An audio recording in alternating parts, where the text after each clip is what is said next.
제5장 11절에서 15절, 11절, 12절.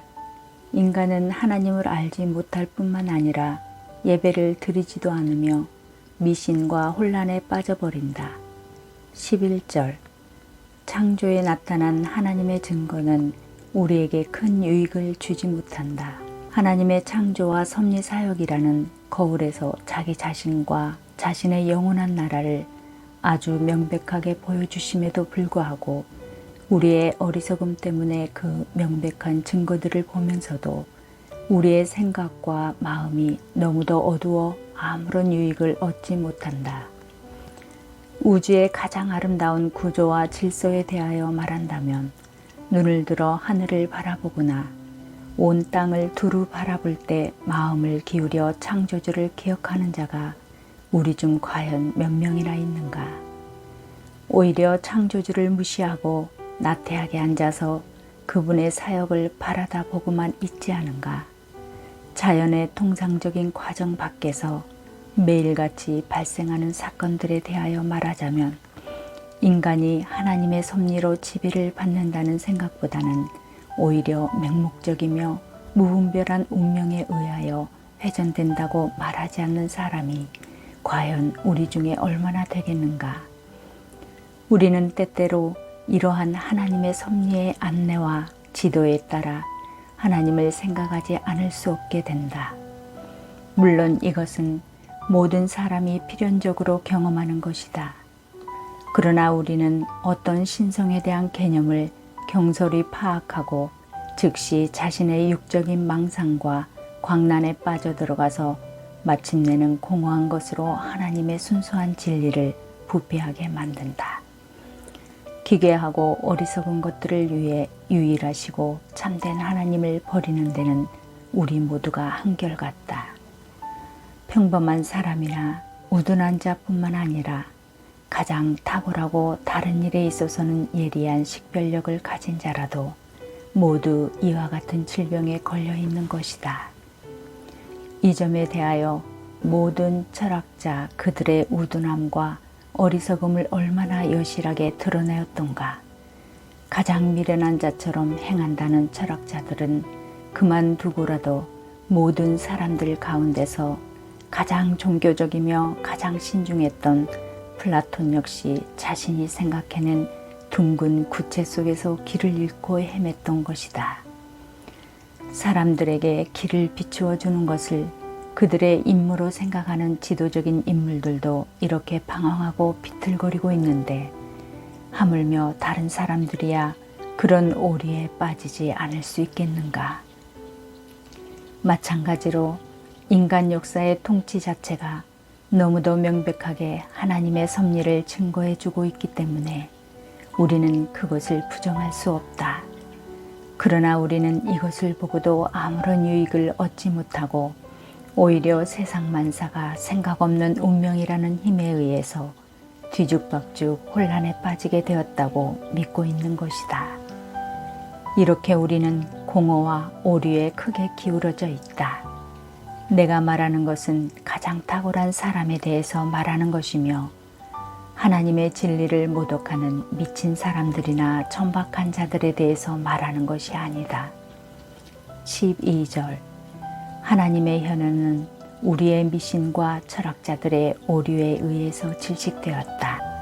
온 세상을 뒤덮고 채우는 그 무섭고 더러운 오류의 늪이 바로 여기서 시작되었다. 왜냐하면 각자의 마음은 미궁과 같아서 각 민족들마다 여러 가지 허구에 각각 끌려갔다는 것은 조금도 이상할 것이 없기 때문이다. 오직 이것뿐만 아니라 거의 각 사람마다 자신의 신을 소유하고 있다. 그것은 경솔함과 천박함이 무지와 흑암으로 더불어 결합되고 하나님 대신 자신을 위해서 우상과 환상을 만들어내지 않는 사람이 거의 하나도 없다. 분명히 거대하고 풍부한 샘에서 물이 분출되어 나오는 것처럼 수없이 많은 신들이야말로 인간 마음으로부터 나오는 것이다. 그들은 각자가 극단적인 방종으로 흘러 하나님에 대해서 이것저것을 고안해냈던 것이다. 그렇다고 해서 우리는 여기서 세계를 혼란의 와중에 빠지게 하는 미신의 목록을 구태여 작성할 필요는 없다고 생각한다. 왜냐하면 그런 것은 끝없는 일이기 때문이다. 그리고 인간 정신의 그런 어두움이 얼마나 무서운 일인지는 미신에 대해서 언급하지 않더라도 수많은 부패함을 통해서 충분히 알 수 있다. 나는 여기서 미개하고 교양이 없는 천박한 사람에 대하여는 아무 말도 하지 않겠다. 그러나 이성과 교양으로 하늘나라를 통찰하려고 애쓰는 철학자들이 서로 불일치하니 얼마나 수치스러운 일인가. 지혜가 뛰어나면 뛰어날수록 그 예술과 학문이 세련되면 세련될수록 그러한 사람은 자기 의견에 더 아름다운 색채를 입혀 위장해 보려고 한다.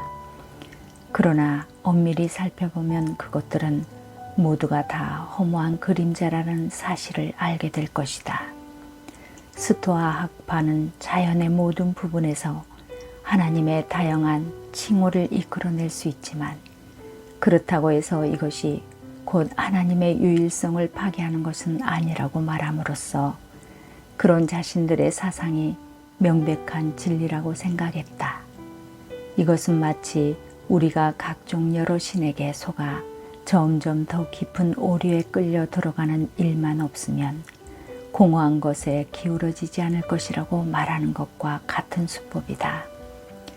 신비주의적 신학은 아무 이유 없이 헛소리를 한 것처럼 보이지 않기 위해 자기들 모두가 용의주도 하에 이에 대하여 생각했다는 것을 보여주려고 한다. 그리고 단순하고 부주의한 사람은 그럴듯하게 보이는 것을 처음 볼 때 이에 대해 속게 된다. 그러나 인간이 만들어낸 것치고 종교를 부패하게 만들지 않은 것은 하나도 없었다. 이와 같이 매우 혼란한 다양성은 에피큐로스 학파와 그 밖의 경건을 경멸하는 자들을 대담하게 하여 마침내는 하나님에 대한 모든 관념을 버리도록 하였다. 왜냐하면 불확실한 신들을 날조하여 끝없는 논쟁을 일으키는 것보다는 차라리 하나님을 공공연히 부정하는 것이 좋겠다고 생각하였기 때문이다. 그러나 그들이야말로 참으로 어리석은 판단을 내린 것이다. 오히려 그들은 자신의 불경을 감추기 위해서 인간적인 무지의 연막을 만들어내고 있는 것이다. 하지만 그런 무지함은 하나님으로부터 떠나는 것을 결코 정당화하지는 못한다. 시모니데스는 폭군 히에로에게서 하나님이란 무엇인가라는 질문을 받았다. 그 질문에 대하여 시모니데스는 하루 동안 생각할 수 있는 시간을 달라고 요청하였다. 이에 대하여 사람들은 그 답변을 칭찬하였다. 다음 날 다시 그 폭군은 똑같은 질문을 되풀이하자 그는 이틀 동안의 여유를 더 허락해 달라고 요구했다. 그리고 그는 여러 차례 그 날수를 배로 연기하고 나서 마침내는 이렇게 답변하였다. 이 문제에 대하여 오래 생각하면 할수록 점점 더 희미해집니다. 그가 그렇게 희미한 문제에 대해 생각하는 일을 중단하였던 것은 지혜로운 일이었다. 여기서 명백해지는 것은 인간이 자신의 본성으로만 가르침을 받는다면 확실하고 건전하며 분명한 지식, 즉 하나님을 아는 참된 지식을 갖지 못하고 오히려 혼란한 원리에 매여 마침내는 알지 못하는 신을 숭배하게 된다는 사실이다. 13에서 15절 계속 오류를 고집하는 한 우리에게는 변명할 여지조차도 없게 된다. 13절 성령은 인간이 고안해낸 모든 예배의식을 거부하신다. 우리는 이제 순수한 종교를 부패하게 하는 자는 누구를 막론하고 유일하시고 참되신 하나님으로부터 멀리 떠나는 자라고 우리는 주장해야 한다. 자신의 견해에 집착하는 자들은 모두가 다 필연적으로 이런 부패한 종교에 빠지게 된다. 정말 그들은 그러한 것을 마음에 생각조차 하지 않는다고 자랑할 것이다. 그러나 그들의 의도가 무엇이며 그들의 확신하는 바가 무엇인가는 그리 중요하지 않다. 왜냐하면 그들의 눈먼 마음 속에 하나님 대신 마귀를 두는 자는 모두 다 배교자라고 성령께서 선언하시기 때문이다. 이러한 이유로 인해서 바울은 에베소 사람들이 복음에서 참되신 하나님께 예배드리는 방법을 배우기 전에는 하나님도 없이 지냈던 자였다고 말한다. 이러한 이유 때문에 성경은 참되시고 유일하신 하나님이 들어가실 여지를 만들기 위하여 전에 이방인들 사이에 신으로 경배받던 것은 어떠한 것도 어리석고 거짓된 신으로 정죄했다. 한편 하나님에 관한 올바른 지식이 계속 번창하던 시온산 외에는 어떠한 하나님도 존재할 수 없다고 주장하고 있는 것이다. 확실히 예수님 당시에 이방인들 가운데서 사마리아인들은 참된 경건에 거의 접근한 듯이 보였다.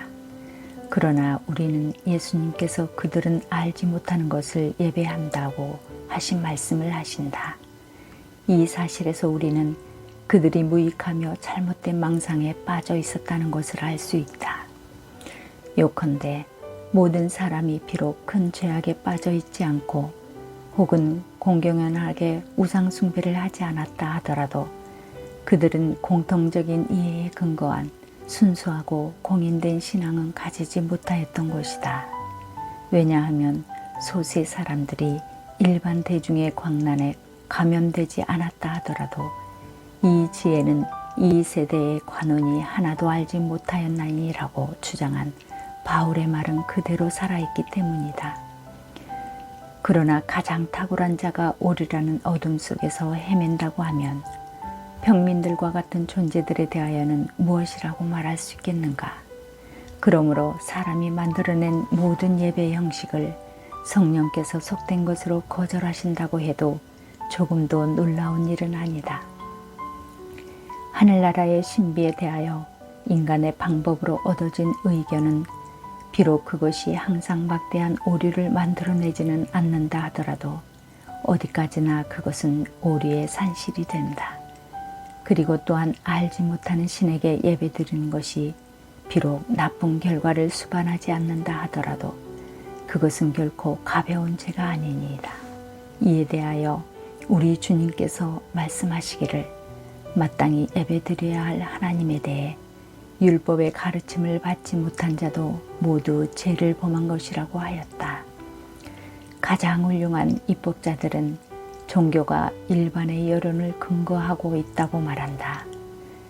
크세노폰에 의하면 소크라테스까지도 사람은 누구나 조상으로부터 받은 의식과 자기가 살고 있는 도시의 관습에 따라 신들에게 예배를 드려야 한다고 명령했던 아폴로의 신탁을 예찬하였다고 전한다. 그러나 세계를 멀리 초월하고 있는 것을 그들 자신의 권위로 정의할 수 있는 이 법칙은 어디에서 인간에게로 왔는가? 혹은 인간적으로 전해진 신을 조금도 추조함 없이 받아들이기 위해 조상들의 법규나 민중의 재정을 누가 그렇게 잘 감수할 수 있었겠는가? 인간들은 누구를 막론하고 모두 다른 사람의 결정을 따르기보다는 자신의 판단을 따르는 법이다. 그러므로 하나님을 예배하는 일에 있어서 한 도시의 관습이나 전통과 여론에 따르는 것은 불완전한 종교의 속박에 불과하기 때문에 하나님께서는 자신이 직접 하늘로부터 자신에 관하여 증거하시는 것이다. 14절 하나님께서 자연 가운데 자신을 계시하신 것은 우리에게 아무런 유익도 주지 못한다.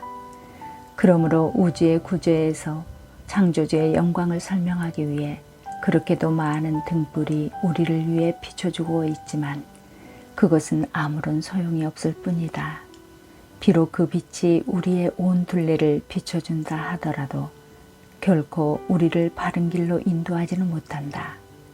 분명히 약간의 성광을 발하기는 하나 그것은 충분한 빛을 방사하기도 전에 사그라져 버린다.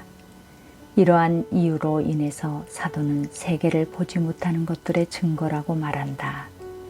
바로 그 구절에서 사도는 믿음으로 모든 세계가 하나님의 말씀으로 지어진 줄을 우리가 아나니 라고 말씀을 첨가하셨다. 바울이 여기서 말하고자 하는 것은 다음과 같다. 곧 보이지 않는 신성이 이와 같은 자연계시라는 거울에 나타나게 되지만 하나님의 내적 계시에 의하여 믿음으로 조명되지 않는 한 우리는 그것을 보지 못한다.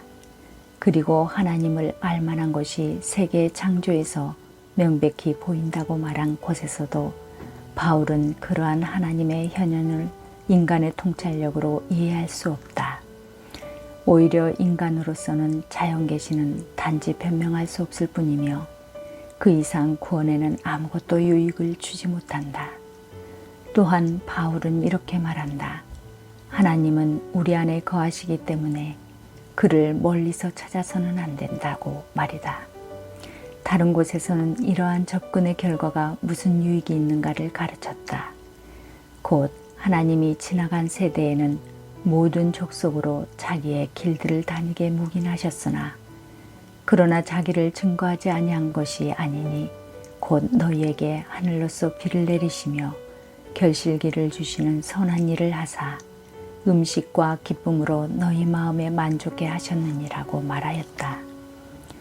그러므로 주님께서는 자신에 대한 증거가 부족하지 않는데도 자기를 알리시기 위하여 각종 풍부한 인자하심으로 인류를 친절하게 이끄시는데 인간은 자기의 길, 곧 치명적인 오류를 범하기를 그치지 않는다. 15절 우리는 변명할 만한 아무런 구실도 갖고 있지 못하다. 그러나 순수하고 명백한 하나님을 아는 지식에 도달할 본래적인 능력이 아무리 부족하다 하더라도 그 우둔함의 죄가 우리에게 있다. 그러기 때문에 이에 대한 어떠한 변명도 용납되지 않는다. 그리고 실로 우리의 양심이 나태와 배은망덕을 항상 깨우쳐주지 못하더라도 무지를 구실로 내세우는 것은 허용되지 않는다. 그러므로 만물이 우리에게 바른 길을 가르쳐 줄지라도 우리는 방황하는 자요 방랑자로서 길을 잃고 헤맨다면 어떠한 변명도 용납되지 않는다.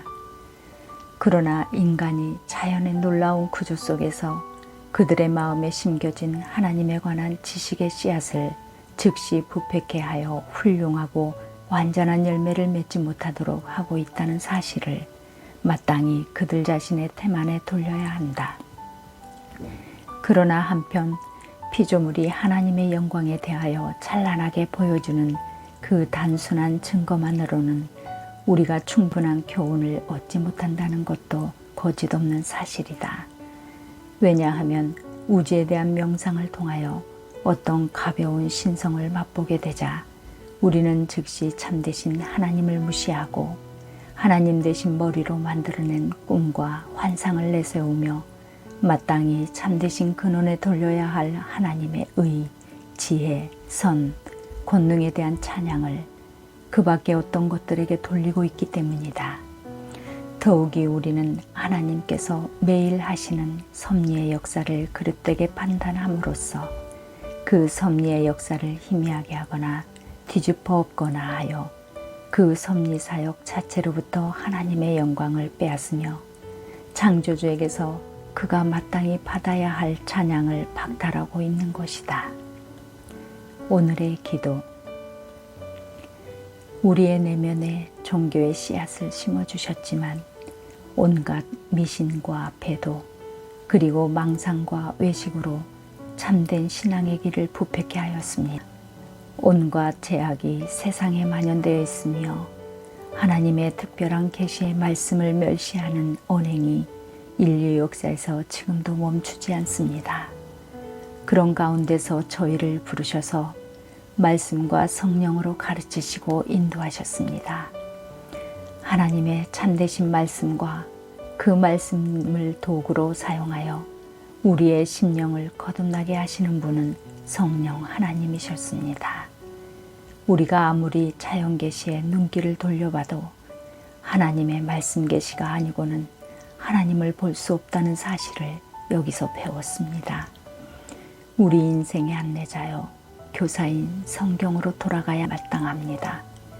이제 우리에게는 성경의 바른 깨달음과 적용이 우리를 기다리고 있습니다. 선하신 하나님, 오늘도 저희를 이 은혜와 진리로 인도해 주실 줄 믿습니다. 주 예수 그리스도의 이름으로 기도하옵나이다. 아멘.